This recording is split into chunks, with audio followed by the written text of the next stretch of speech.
This is Rock Harley-Davidson, your typical stylish Harley-Davidson dealership. Now, Harley does style very well. I mean, they've got chrome, they've got cool, and they've got cruising. But then a couple years ago, Harley announced that they were going to be building an adventure bike. And we all thought, really? Harley-Davidson, an adventure bike? Come now. Who's going to forego a KTM or a BMW by a Harley-Davidson adventure bike? And then it arrived. And yeah. It's called the Pan America, and it's a long way from some chug-along cruiser. Firstly, the looks can be described as odd, although it looks better in the flesh. And I love the fact that Harley has gone for something completely different. That motor is the new Revolution Max, a 1252cc liquid-cooled 60-degree V-twin, equipped with a 30-degree offset crank pin, variable valve timing, dual ignition, magnesium covers, and sodium in the exhaust valves to aid with cooling. It manages to churn out a not insignificant 150 horsepower and 127 Nm of torque. It has all the electronics too, including cornering traction control, cornering ABS, and multiple rider modes. Because this is the special version, it has tubeless spoked wheels connected to Showa electronic suspension. It also has a center stand, protective guarding, a steering damper, cornering lights, and a tire pressure monitor. This is not some styling gimmick by Harley-Davidson. This is a pucker adventure travel machine. Yeah, so it looks like we're going to be giving the leather chaps a miss for today. But I'm keeping the leather jacket. Do you hear that sound? It doesn't sound like a Harley. There's no potato, potato, potato like you get on normal Harleys. And that's because of that 30% or that 30-degree offset crank pin. It means this bike's got an irregular firing order, which makes it feel good. And speaking of which, Harleys are slow, right? Yep, not this one.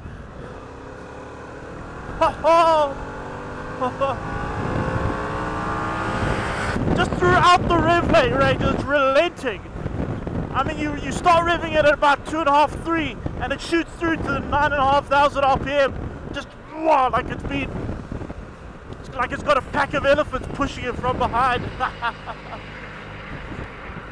Saying that, at slow speed, it's a very easy motorcycle to ride. You ride along. I'm in 6th gear now. Go along. And you want to open the throttle, you just open the throttle and it smoothly pulls away. Top speed is 225 kilometers per hour. And I know it's exactly 225 kilometers per hour because that's when it hits the rev limiter at top gear. So this thing is geared short to be able to reach that top gear and lots of acceleration. And that's great. So the only problem is that when you're riding like a South African on the freeway at the speed limit plus a fair amount of VAT, it tends to get a little bit revvy, but as I say, it depends how much VAT you add onto it. I will say 13-year-old me is a bit upset because there's no quick shifter and no auto blip. There's not even an option for it on this thing. However, the gearbox, which has got completely new gearbox, completely different design for Harley-Davidson, is extremely smooth, extremely easy, extremely everything. I've not hit a single false neutral, and I can find neutral anytime I want it. However, that's 13-year-old me. 60-year-old me is extremely happy because this seat is extremely comfortable. There's a tendency nowadays for manufacturers to make their seats rock hard, and I don't know why. It's the stupidest thing on the planet. Harley obviously didn't get that memo. The frame of the Pan America is mostly made out of the motor, with a steel trellis unit holding the steering and front forks on, and another steel unit acting as a subframe, all while the swing arm is aluminium. It weighs 254 kilograms, which is not a little, but I like what they've done with it. It doesn't feel top heavy, it's been hit a while. It's not the easiest bike to turn, but it's easy enough. And once you're in the corner, oh, it's planted. It just sits there, you chuck it in, woohoo! And it just stays still. It's got so much stability. A lot of the roads we've been riding on these today have been rather rough, but hey, it hasn't wobbled, hasn't flinched, hasn't nothing. It's been perfect the whole time. The brakes are by Brembo. I mean, they're not top of the range, but they work pretty well.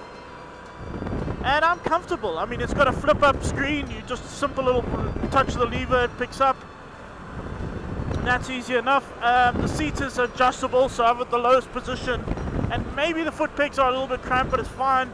Everything's in exactly this position.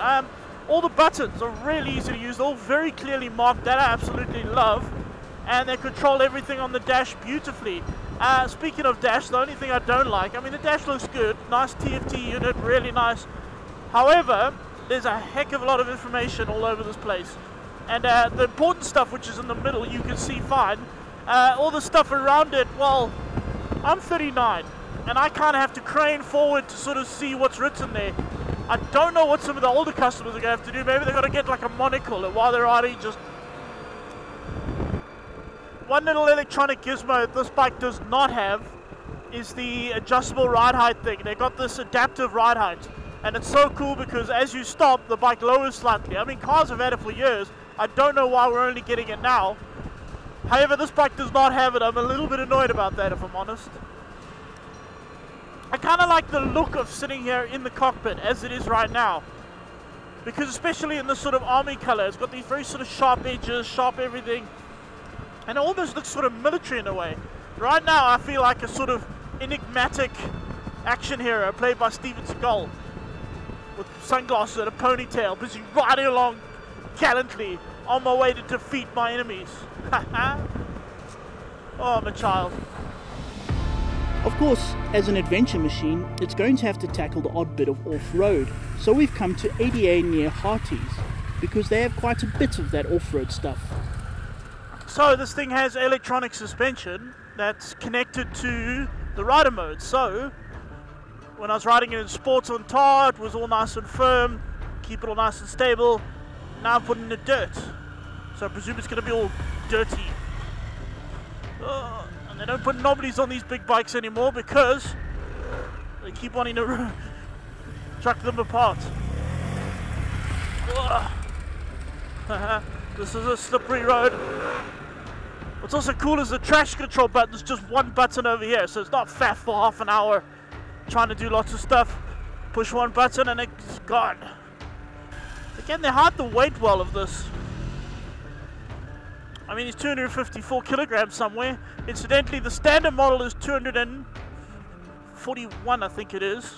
I could be mistaken. But anyway, there's 13 kilograms added to this because it's a special model, and therefore it's got a whole lot of extras on it. Oh, this ABS works well. This is a very slippery road. There's loose stones all over the place. This motor is so easy. Just open and go. Tight little roads through here at ADA. I think this thing is more adept to the big open gravel roads, but let's see. Oh, I was riding at about 3% throttle and it was doing very well. That was about 30% throttle and a whole lot of boom happened. Up the big hill. Ooh. Okay, ABS, don't let me down.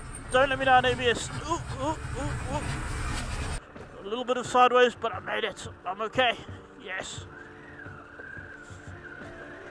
Weirdly, I'm not feeling out of my depth here.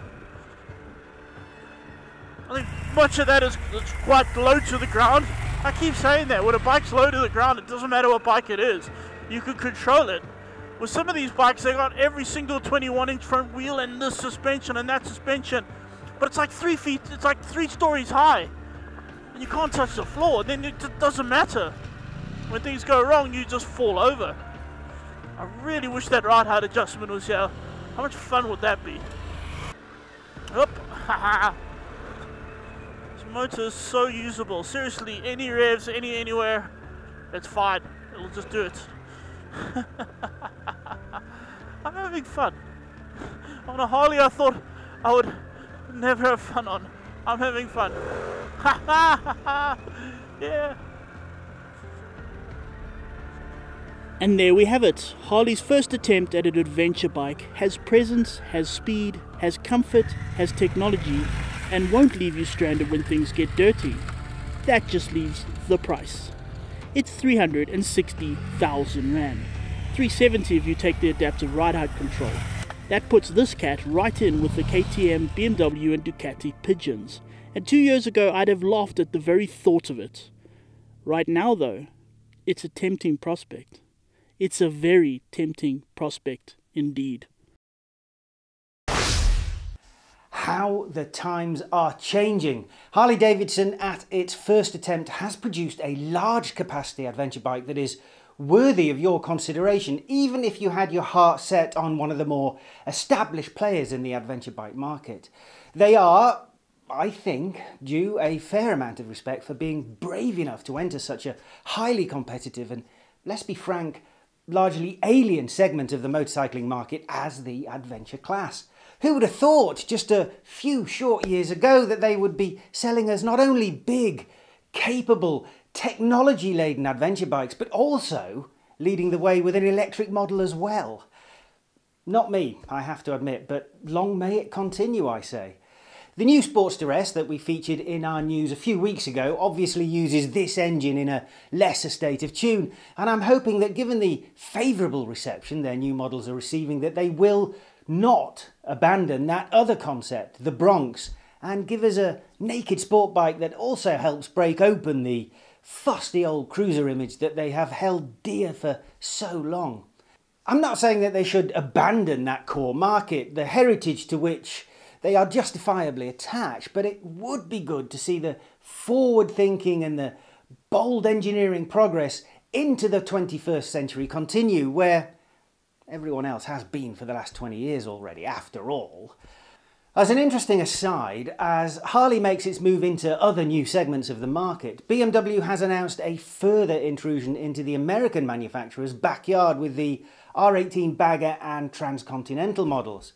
I'll be riding these in Germany in a few weeks' time, but essentially what we have is the logical next step in the R18's attempt to steal some of Harley-Davidson's lucrative home market with machinery that very clearly apes what the American market seems to covet so much.